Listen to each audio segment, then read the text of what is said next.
G'day, listeners and viewers, and welcome again to the 3 Feet Radio Show. We're going to do something a little bit different today, and we're going to talk to someone that used to be involved in netball from the social media side. But first of all, joining me is my co-host, Luke Herbert. G'day, Luke. G'day, Ben. I'm looking forward to today's guest, the insight that she's going to provide us with. And I think this is going to be one of those interviews where I walk away with quite a bit to think about just because it's getting a different point of view, Ben.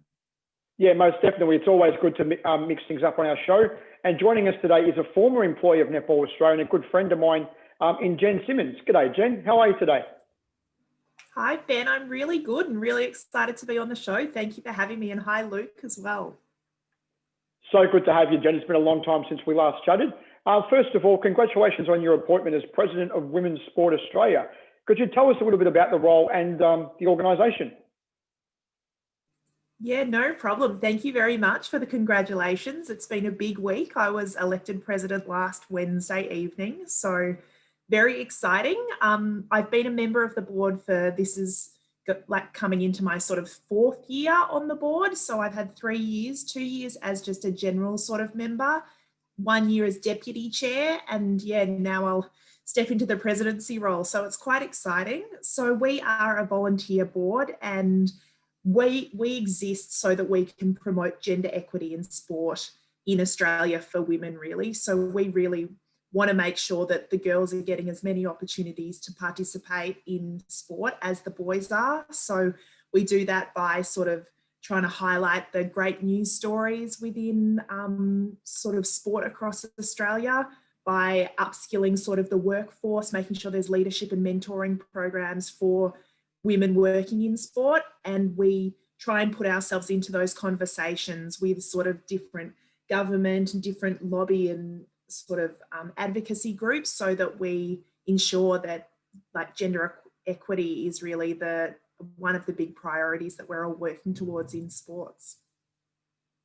And I hadn't actually planned on asking this question, so if you don't have a detailed answer, don't worry, and you can absolutely just throttle me through the screen. But hasn't the current pandemic then disproportionately affected women's sports? Because I was thinking of this what you were talking about, how like the AFL women's competition, or AFLW for short, it was just cancelled outright, or the regular or the men's competition, depending on your point of view, has gone ahead. So that's my reasoning behind the question. I think the whole COVID pandemic has rocked everyone. So it's obviously rocked all areas of society, and sport definitely was one that everything shut down. And I think for sort of 2 months, everyone was like, what are we going to do? What are we going to do? And yes, I was really hoping, and we on the Women's Sport Australia board were hoping that sports would emerge from the COVID-19 pandemic in more of an equal footing, and that everyone would come back and it would be an actual equal starting point. But it's seemed like every sport's had a bit of a different take on the best way to move forwards. AFL and NRL have certainly prioritised getting the men's game going. I know that there's a lot of sponsorship and broadcast sort of money behind making that a big priority to get things moving. But I think what has been great is to see competitions like the Super Netball going ahead as well. Like, women's sport traditionally hasn't had the money and the resources to be able to accommodate sort of hubs and people playing interstate and having to stay in hotels and things. So I think netball made a really big statement for women's sport by going ahead with the season. And it's great to see that other competitions, as the restrictions are easing in the rest of Australia, maybe not so much Victoria yet, but fingers crossed soon, that we are sort of starting to get more noise happening about the women's sort of sports coming back. And the AFLW had their draft last night. So like, we are expecting exciting things for the new year. And yeah, we're just keen to work with the AFLW teams to make sure that what they're experiencing is where they want to be, and that they're feeling like they are getting equal sort of time to be heard in the way that the men's game are heard, and that we can sort of continue to fight for that competition to be as prominent as the men's game. You talk about AFLW to be as prominent as AFL men's, for example, Jen. A lack of media coverage of female sports has been a bone of contention for many years. I remember even when we were working at Netball Australia, we'd have meetings about this almost weekly or just chat about it. Do you believe we're seeing an increased amount of coverage being dedicated to female sport? I mean, for example, today it's a Wednesday, but we've got the cricket on today, for example. I've got it on next to me here, for example. Like, it's a couple of years ago, we wouldn't have seen that. Yeah, well, there's no doubt that in the last sort of 5 years, we've made amazing inroads in women's sport. So we really have seen the emergence of some really strong teams. Like if we look back to, there's a sort of report about the sentiment that Australians have towards their different sporting teams. It's called the True North Report. And the results that came out in June were that the top team that Australians have a sentimental connection to are the Australian women's cricket team, followed then by the Matildas, the women's soccer team. Next was the Australian Rugby Sevens women's team, and then rounding it out in fourth place were the Australian Netball Diamonds. So those top four teams are the women's teams. So there's no doubt that there's definitely a public outcry and a lot of support for women's sports and women's teams, but we just need to see that reflected in the media as well. So it's great when we've got sort of big world-class events and we get lots of coverage, like the ICC T20 Women's World Cup that happened earlier this year, like when the Matildas are playing in the Women's World Cup, sort of FIFA Football World Cup. But we need to make it more of a priority sort of year round, so that netball is getting coverage, so that AFLW is getting coverage on that sort of that regular newspaper sort of, so that it's not just the cycle of men's sport. So I think we've still got a way to go, but we're really starting to see that through sort of the interest, the public interest in women's sport, that I think things are going to start to shift, which is quite exciting. And just speaking of sentiment, what do you feel then are the differences between, this might be putting it in a strange way, but male and female sport, particularly if they're playing the same sporting code? I think a big thing comes down to sort of history, and there's so much history around men playing sport and that they were always sort of given those opportunities. So we can't yet expect women's sport to be at the same level as men's sport because of the years and years of history that men have playing this sport. But I think we're really making great inroads in knowing that the women's competition only launched sort of, like, if we're talking about AFL, it only launched like 4 or 5 years ago, and to see where it's been able to get to and just the quality of the game and how it improves so quickly. Like, I think we're really able to see that things are moving in the right direction, but it's just sort of giving it the time that it needs to be able to grow so that it does get to the level of the men's sort of game. And Jen, you were one of the main architects of building Netball Australia's social media presence. Do you still feel it's travelling in the right direction? And I say right direction because we've had Lisa Alexander on recently, and we also had Kiri Wills, one of the coaches from New Zealand. And she said that it looks like Netball Australia's strategy seems to have changed. They seem to court controversy a little bit more, like the Christine Munna were being sent off, for example, or the Gemma Maimai not getting court time. But they're not always, doesn't always seem like they're concentrating on the athletes themselves sometimes and the stories they have to tell compared to when you and I were working in netball.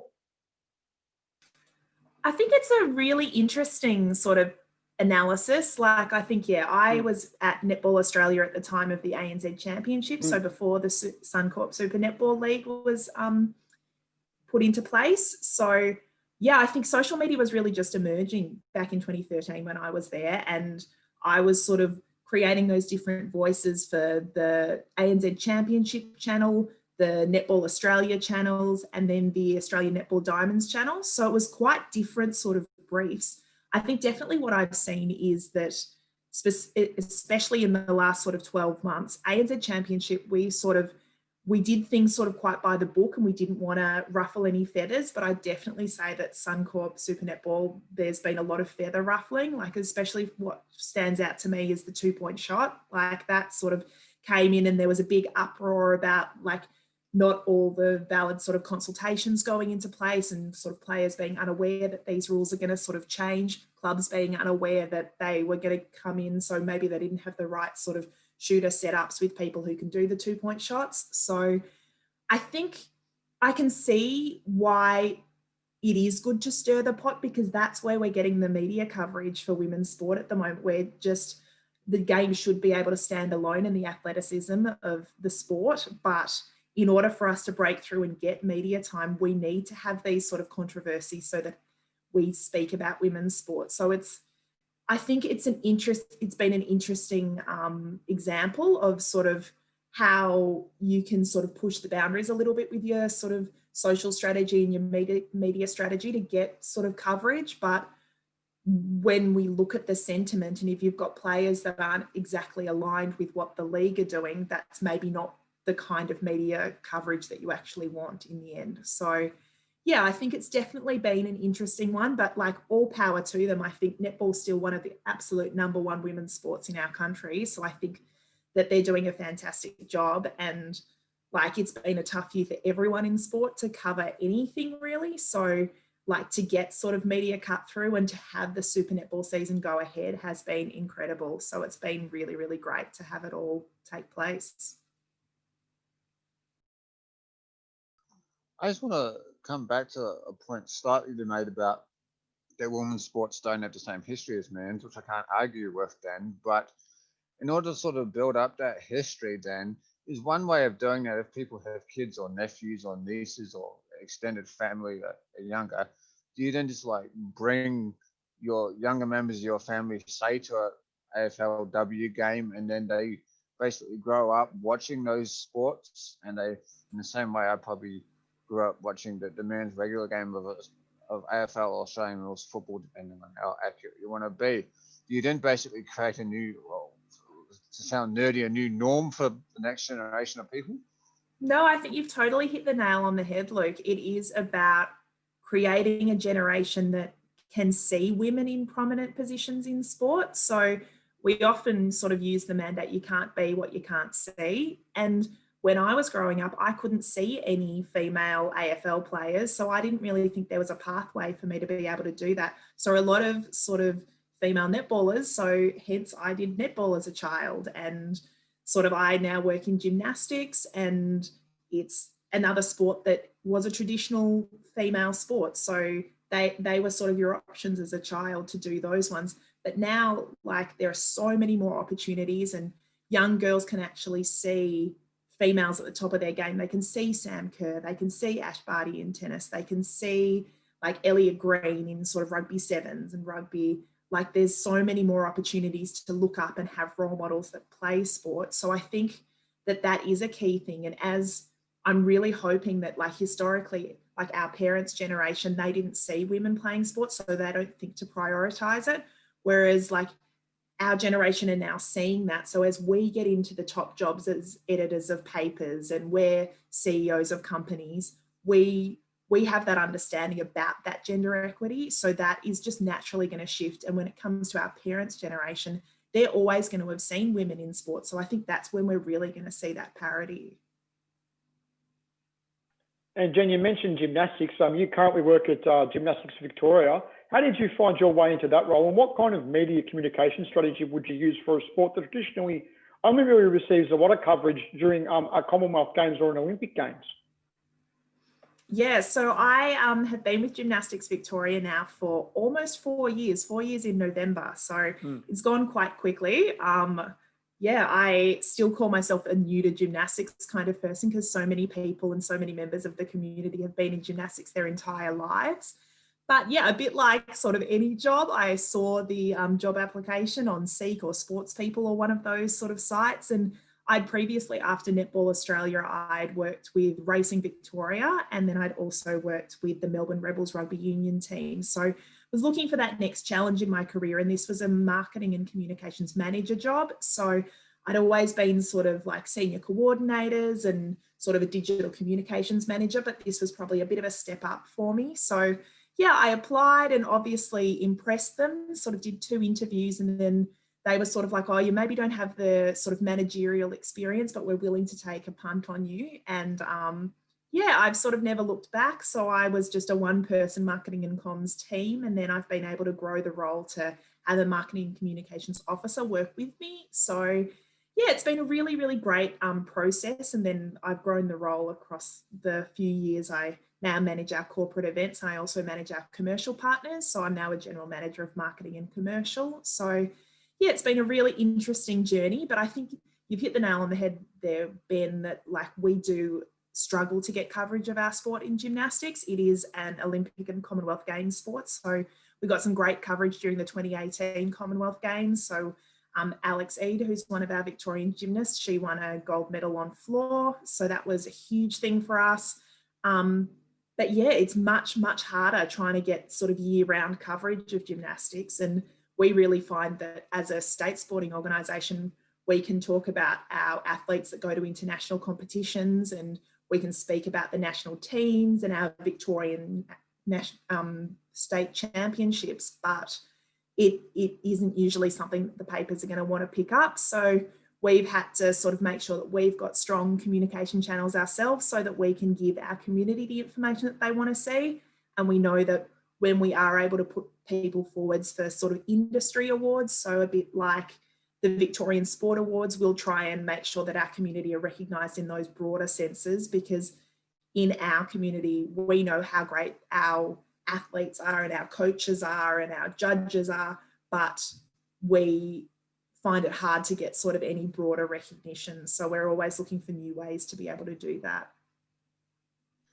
Well, send us through any details of events that you hold, particularly after COVID. And Ben and I don't mind mixing up things occasionally in this show. So if we do the odd show that doesn't cover netball, the world won't end, but the sky might fall in, and that's just my terrible sense of humour.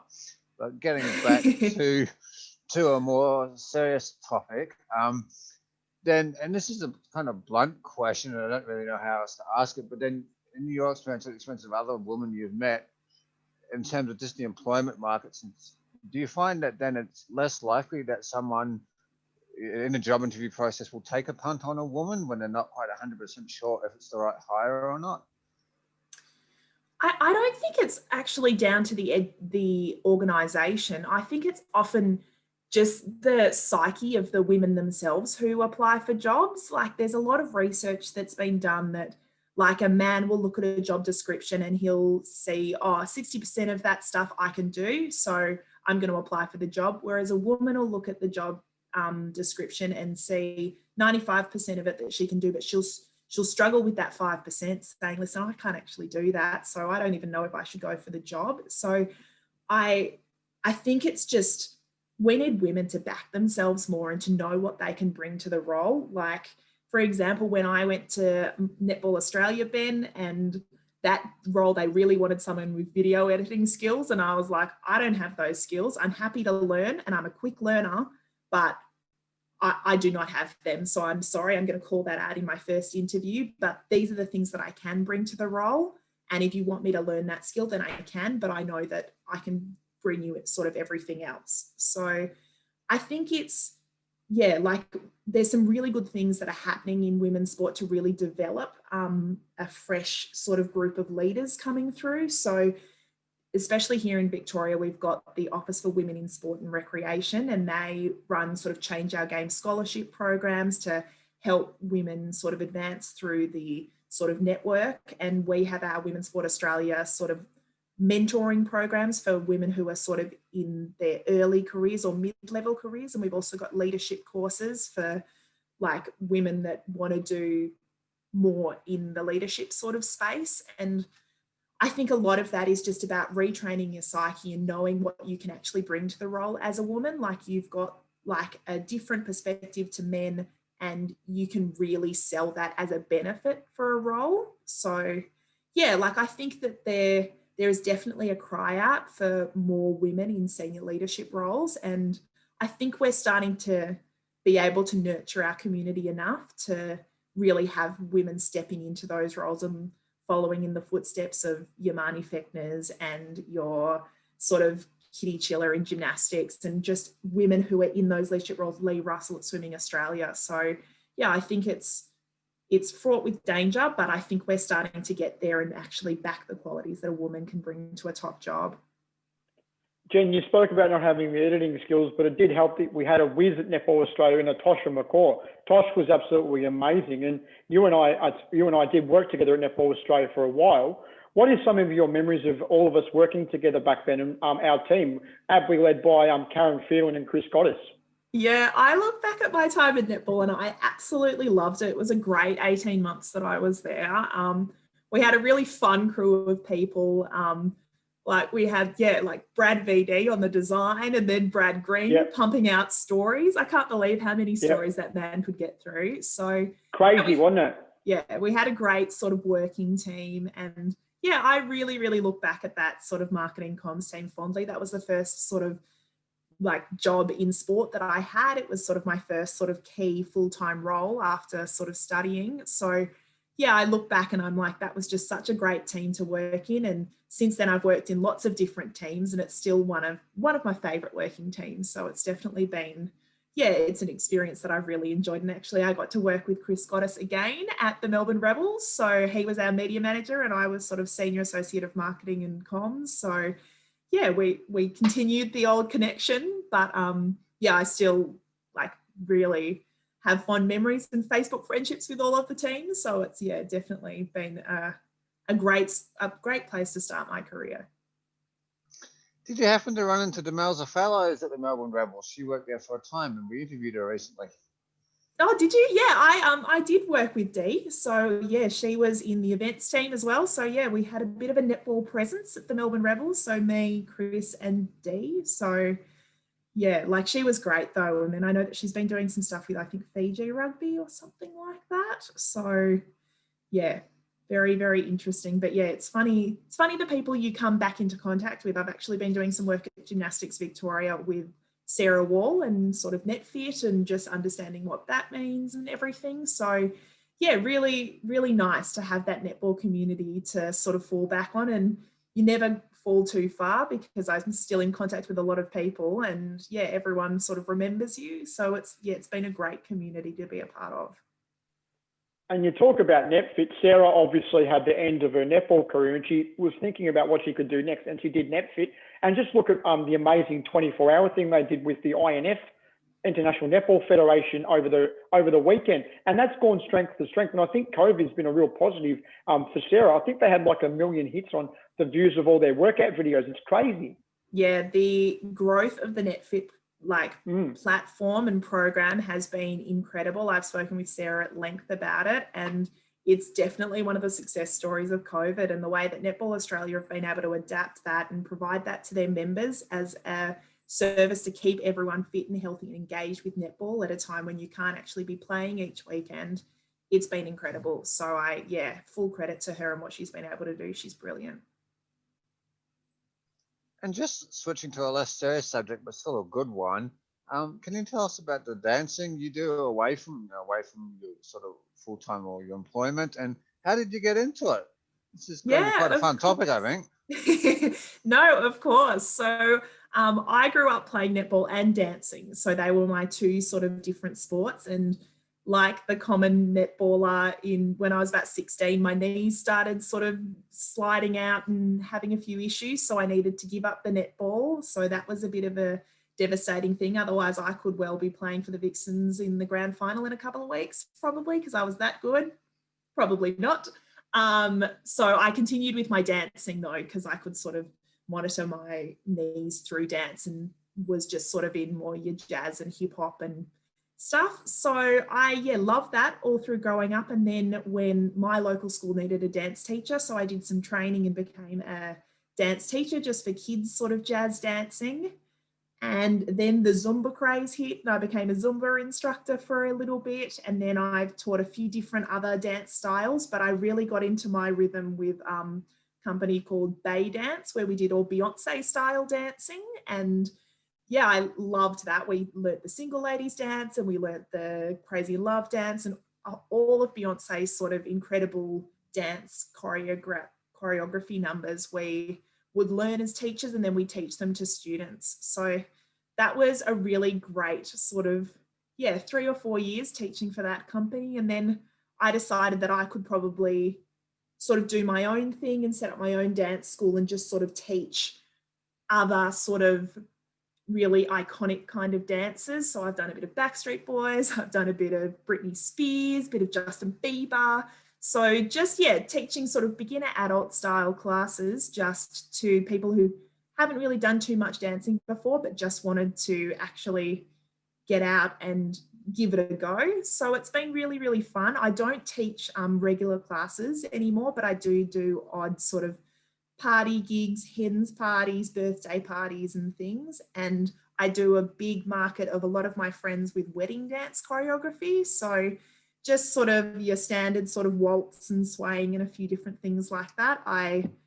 Just one session, happy to do an hour and a half sort of dance lesson for you and your partner, give you something about a minute's worth of choreography for your wedding, and then that's all done. So that's been a really fun venture for me. So I like those ones because I can structure them around my schedule, which gets pretty busy with WSA and my gymnastics work and family and friends and everything. So yeah, but yeah, dance has definitely always been for me a bit of a way to relax and sort of get away from everything that I'm working on during the week and just let it all go and have a bit of a dance it out.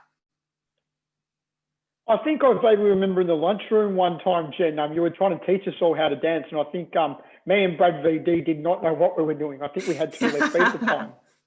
I know, I do like to add in a bit of a dance workout. Kate Palmer, actually, our old CEO, she used to love the fact that I was a dance teacher. She'd always be like, Jen, how's the dancing going? And she still asks me to this day when I see her at things. So it's quite funny, but Dance with Jen is the business if you do want to look it up. And if you're in need of a wedding dance or a party gig or wanting to learn some Beyonce dance, I'm happy to help. Well, we'll have to chuck in the link or something to Dancing with Jen in the description of this show anyway. And just on keeping it lighthearted for a moment, then you think you could combine Dancing with Jen with halftime entertainment at the netball, on either side of the ditch?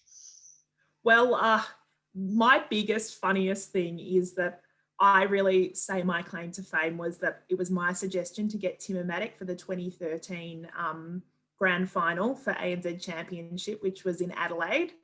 And he just brought the house down, in my opinion. Because he's like a dancer and a singer. So I remember having at length chats with our sort of general manager of the ANZ Championship, Andy Crook, and saying, I think you've got to get Timmermatic. And then I remember him coming up being like, he was a good suggestion. Well done, Jen. So I was like, yes. So yeah, I'm very good at halftime entertainment consulting. So if Netball New Zealand or Netball Australia need me, I am here and ready to go. I'm sure Kate Agnew from Netball New Zealand can probably give you a call and see how things are going, Jen, with that aspect. She's an amazing operator. Yep, definitely. I am waiting for your call, Kate. Anytime. Is there anything to do with your role with women's sports that we have inadvertently missed that you would like to raise? Like, how do you join the organisation? Anything like that? Feel free to, put it. Yeah, fantastic. So you can check out more information about Women's Sport Australia at our website, which is www.womensportaustralia.com.au. So we do have a $50 membership to sign up to Women's Sport Australia, and that is it's actually something that we're reassessing our membership value proposition at the moment, but it is sort of showing your support for the work that we're doing in advocating for gender equity in sport. And we're looking at sort of the extra value that we can bring with sort of networking events and professional development for women working in sport. So hold tight, but yeah, you can definitely get involved with that. And we also have a range of different mentoring programs, leadership sort of class opportunities. And there's also some great information about our Women in Sport Photo Action Award competition that we run annually. So we ran it this year for our second year and had incredible entries. So that competition, it's the Women in Sport Photo Action Awards, but it's called Whisper. So you can check that out on the website as well. I remember when I used to live on Sydney Road, Coburg North, I used to go down to Berkeley Square, and I remember seeing it there a couple of times and having a look at some of the photos. And I must say it was good to see quite a few netball photos. But more importantly, Jen, what are some of the differences when it comes to social media strategy across various sports that you've worked in. Obviously, when you worked at racing, that's way different to say netball, for example. Oh yeah, each sport is very different and unique in the way that it does things. So racing was definitely like, there's racing going on every day. So, and then you've got the big sort of events of the spring carnivals and everything. So yeah, just so information heavy, the racing sort of stuff. So that was very sort of informative and all about the results. I think what I've really enjoyed in social media strategy is when you're a team. So when I've worked as the Australian Netball Diamonds in the Diamonds accounts, or you're the Melbourne Rebels in the Rebels accounts, you get to have a bit more personality and you get to actually be the voice of the team and the players, just like you're one of them. So I think that that's the funnest sort of strategy stuff for me. It's a bit harder when you've got to toe the organisation line. So you'd have the Australian Netball Diamonds account, but you'd also have the Netball Australia account. So you could be really exciting as the Netball Diamonds, but with the Netball Australia hat, you sort of had to have your business hat on and you've got to sort of be saying what the organisation is saying. So like the really equally important sort of communications, but I think when you're a team account, you get to have just a little bit more fun. So I've definitely been seeing that with sort of Vixens and the Swifts and Lightning. I think all of the clubs are doing an amazing job with their social media presence, all of the Super Netball teams. So yeah, really looking forward to sort of the finals and seeing how the rest of the season plays out.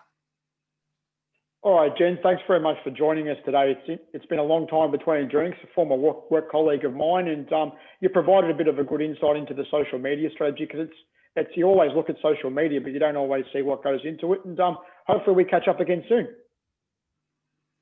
Definitely. Sounds good. When we're allowed to, Ben, and restrictions ease, let's catch up for a coffee or something. That'd be great. Thank you.